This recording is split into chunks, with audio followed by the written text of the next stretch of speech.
la televisión. Ya ha comentado varias veces que su estreno fue como la sección de redes del Matins. Creo que muchos de los que nos sigan ya lo sabrán, que el Matins es el programa estrella de las mañanas de TV3, lo era de los tiempos de Josep Cuní, aunque creo que usted estuvo en la etapa de Lidia Heredia, que Sí, sería Lidia. precisamente la época citado, 2018-2019. Mm. ¿Cómo aterriza allí Juan Sotibars? Eso es repercusión de Arde en las redes. Arde en las redes fue el primer libro que escribí que tuvo repercusión real. Repercusión de ver a gente en el metro leyéndolo, repercusión de que me llamasen de una televisión para hacer algo sobre redes sociales por ese libro que yo había escrito. Que era menos sobre redes sociales que sobre libertad de expresión. Pero, pues un rebote, yo me convertí en experto en redes sociales, que nunca lo he sido realmente. Entonces era una sección trabajosa porque tenía que... Hombre, algo se ha empapado usted en ese tema más que otros. Sí, pero no creo que sea mi campo, no me interesan las redes sociales en realidad. Entonces hacer la sección semanal o a veces eran 2 a la semana, creo. Una mica allò d'on venim, perquè això ja fa dies que se'n parla. Juan, quina ha estat la reacció davant d'aquests dos posicionaments? No? És a dir, hi ha una mena de dos bàndols entre la gent que es guanya la vida molt bé a la xarxa respecte a això.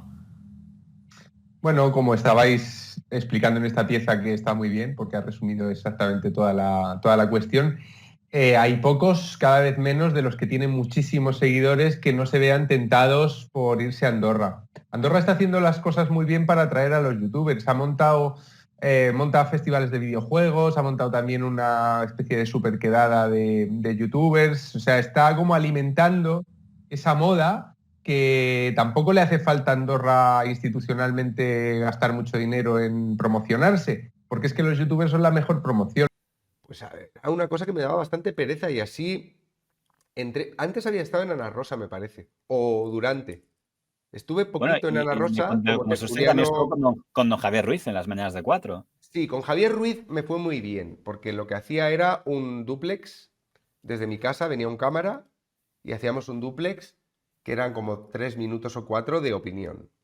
Y con Javier Ruiz, que siempre lo digo yo en mi canal, también cuando le meto caña por el nuevo Javier Ruiz, siempre digo, pero Javier, yo con Javier Ruiz, excelente trato. Y en su programa yo tenía libertad absoluta. O sea, ellos no sabían de qué iba a hablar. Y Javier Ruiz ponía caras, dijera yo lo que dijera. Solo una vez que me discutió, que fue con el tema de la manada. Porque yo dije que no me parecía... fue el principio del tema de la manada, cuando salió la primera sentencia, y Pablo Iglesias había estado antes que yo criticando la sentencia. Y yo dije, no me parece bien que un representante del legislativo esté vociferando contra una sentencia. Me parece como que... Bueno, ¿se acuerda usted que hasta el ministro de Justicia acabó diciendo que los jueces tenían que ser poco menos que investigados, algo que siendo ministro de Justicia era un poco llamativo? Sí, pues ahí empezó, ahí empezó, yo creo, en la manada y luego con el procés empezó... Fíjese, ya que mencionaba la manada, me llama la atención porque usted hacía una sección en TV3 que era bastante tranquila, pero ya era conocido por sus artículos en El Confidencial y por sus tweets.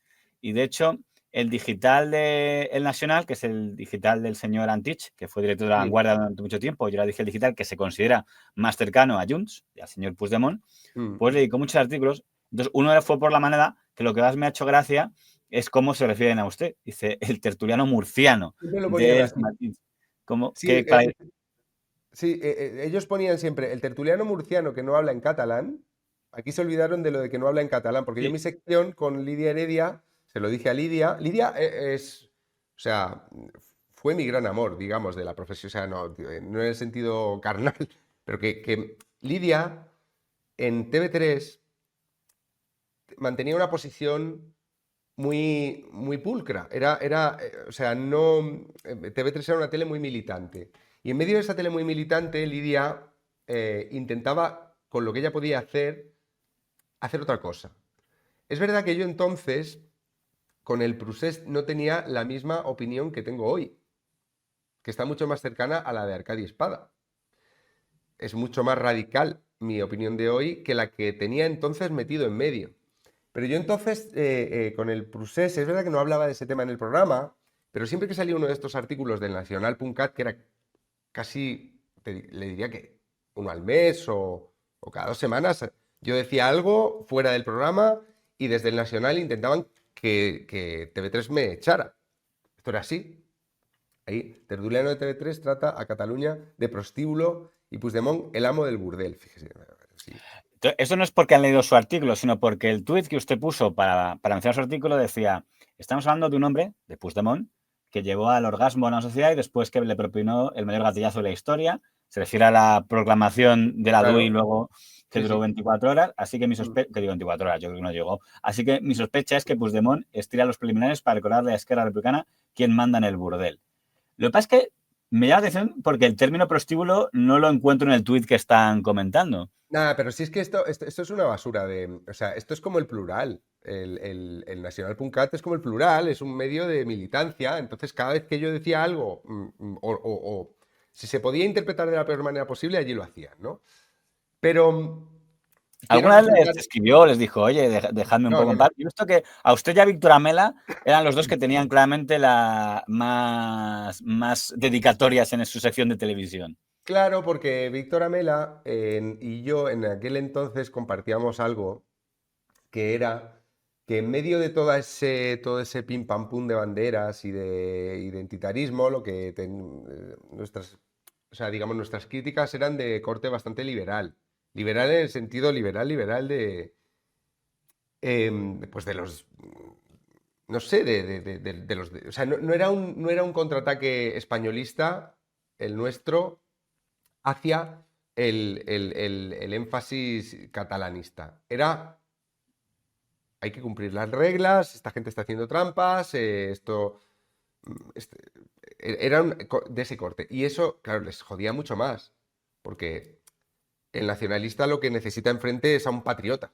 Bueno, una cosa que yo me llamaba la atención que hacía a veces TV3 para decir que era plural, sobre todo en el programa este que hacían los sábados, es que traían para discutir contra el independentismo, ponían a un tertuliano independentista catalán y no independentista traían a uno de Madrid. Y de repente Sí. venía ahí, mi Ángel Rodríguez, Gabriel García Juez, y decía, pero ¿por qué no cogen a un catalán no independentista? Y había muchos de Madrid que se prestaban y decía, estáis entrando en un juego que es la dinámica España contra Cataluña, que es la que interesa. Sí, TV3 es una cosa diabólica, por eso yo quiero poner en valor a Lidia Heredia, que estuve 3 años, yo estuve 3 años haciendo esa sección y yo salí de esos 3 años sin saber qué piensa Lidia Heredia de la independencia y de todo este tema. De todos modos, a ella le tuvo que caer algo de presión porque mira, el último titular que pongo del Nacional, que me llama mucho la atención, que era este, que decía, cobra 25.000 euros de TV3 por hacer de tertuliano y no dice ni una palabra en catalán. Se refiere a Juan Sotibars. Pero la Fíjese, foto que han 25.000 puesto, euros, ¿eh? 25.000 euros en los 3 años. han hecho la suma, que es Claro, claro. es una Es técnica que, interesante. sí, sí. En En la los foto 3 años José Antich, le debí cobrar más o menos eso, sí. la foto José Antich la he puesto yo, pero la foto que ellos pusieron no fue la de Juan Sotibars. No, Pusieron era la foto Lidia. de Lidia Heredia. Sí, sí. Con lo cual, me parece entender a quién va dirigido este mensaje. Fíjese, Lidia Heredia era tan buena profesional que a mí nunca me dijo nada de esto. Yo a veces sí que le pregunté, dijo, fíjate esto, tal. Y decía, no te preocupes. O sea, que esto es Cardero, es igual que ella. Cardero, es que esta anécdota no, sé, no la puedo contar aquí. Pero, ¿cómo decirle, Cardero? Yo una vez, en una columna, sin mucho. De esos días que no sabes de qué escribir y te abres los periódicos a ver, venga, pues esto. Y había un tipo que le habían acusado de algo de corrupción, por así decir. Y entonces yo no sabía ni quién era, pero me leí la noticia y dije, pues a por este. Y como no tenía nada que decir, fui particularmente vitriólico. Café. Entonces al día siguiente, el jefe de opinión de entonces, que era Esteban Hernández, tenía muy buena relación, me escribió y me dijo, no, me llamó por teléfono y me dijo, tienes los huevos de oro tú. Y yo, ¿qué? Dice, ese pavo es muy amigo de Cardero. ¿Yo qué? Cenan juntos. Súper amigo. Y la acusación esta es una cosa del diario.es que vete a saber. Y yo, pues Nacho no solo publicó el artículo, sino que nunca me dijo nada. O sea, y veces que yo he metido la pata, porque tengo la desgracia de venirme arriba a veces escribiendo y he metido la pata muchas veces en las columnas de opinión, he dicho algo que no era cierto. Normalmente cuando hago esto luego lo explico, porque me siento avergonzado. Pero Nacho, que habrá recibido presiones, muchas veces me he metido con alguna empresa grande, muchas veces me he metido con lo que sea. Nunca, jamás, pero jamás 0 veces me dijo nada. Entonces, fíjese usted, o sea, por eso quiero poner en valor a Lidia Heredia, porque Nacho trabaja en El Confidencial, pero Lidia Heredia trabajaba en TV3, en ese momento. O sea, imagine lo fácil que hubiera sido para ella, que mi elección fue suya. Ella me llamó a mí De hecho, personalmente. yo estoy convencido de que como mínimo habría gente que diría, joder, ahora como estamos sufriendo, ahora que Cataluña está siendo tan atacada por el Estado, ¿cómo tienes tú a un tertuliano que está escribiendo contra Cataluña? En su mente, sabe usted que se considera anticatalanismo los Sí, que sí. no cumplían con el planteamiento soberanista. Claro, pero tenga usted también en cuenta que yo en El Confidencial, en base a esa libertad absoluta que en El Confidencial tenía, cuando se produjo el referéndum, el del 17, no el del 14, yo estuve por las calles y yo vi a la policía pegando a mis vecinas. La famosa Una señora imagen de... mayor, yo lo vi con mis ojos eso.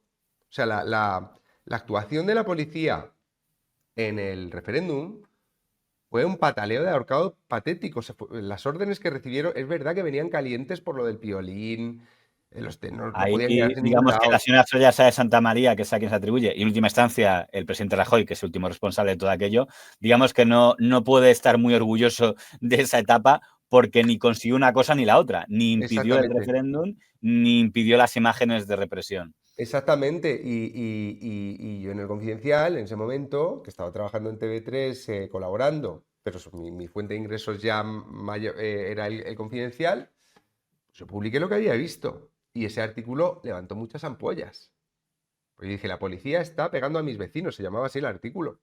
Y me da igual que el referéndum es Eso, ilegal. en Madrid habría muchos que, tal como estaba el ambiente en aquel momento, molestaría y le dirían lo contrario que decía el Nacional. Dirían, Por está eso, aumentando la narrativa de los que incumplen la ley. Por eso que ahí pues se ve muy bien. Y el otro día pues critiqué el ático este que compró la Comunidad de Madrid el patetismo del equipo de Ayuso y de la propia Ayuso contándonos qué ha pasado aquí. Pues, evidentemente no es creíble lo que están contando. Y claro, yo trabajo en ABC ahora.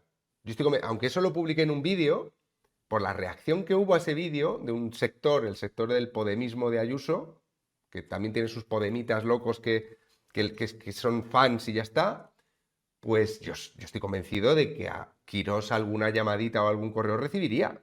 Entonces, yo es que respeto muchísimo a los directores de programas, de medios, etcétera, porque tienen que lidiar con una presión que les viene por uno que trabaja ahí, que ha dicho no sé qué. O sea, que ni siquiera es el director de un periódico, ni siquiera no es responsable directo de lo que se publica. Pues, puede tumbar un artículo. Entonces va a tener otro problema. Entonces, yo esta actitud que tienen, he tenido mucha suerte con Nacho, con Quirós, Lidia Heredia.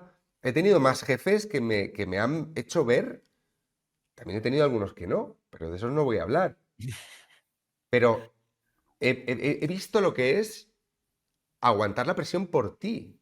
Y me parece un gesto. Fíjese, estábamos hablando de la cancelación. La cancelación es no aguantar la presión. Me está metiendo en un lío a la calle. Y no me importa lo bien que trabaje, no me importa, a la calle.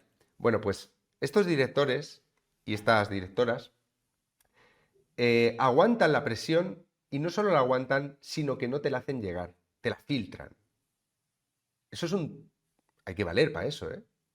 Quiero decir, yo soy el director de un medio y un columnista me monta un escándalo disparatado y seguramente salga de mí llamarle y decir, oye, tío, ¿qué has liado?